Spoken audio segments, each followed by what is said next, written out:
ان شاء الله انا قريبا غادي نخرج لا كوليكسيون ديالي جديده نوفو باكاجينغ، وكنتمنى انها تنال الاعجاب ديالهم ان شاء الله. غادي نخليوها سيربريز لا سيربريز تبقى سيربريز.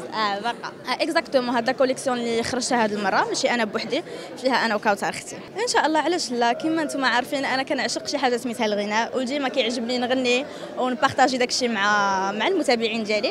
ان شاء الله يقدر واحد النهار انا يبان لي نشارك في شي برنامج. انا كنشوف انه كل واحد حر في راسو، هذه كتبقى حريه شخصيه، الواحد كيدير داكشي اللي بغا. لو فيت انه الواحد كيدير داكشي لراسو يعني لوجهه، يعني ما كيديرش الناس واحد اخرين، ما كيديرش الناس واحد اخرين، فهاد الشيء بالنسبه ليا شيء عادي وكل واحد حر في راسه.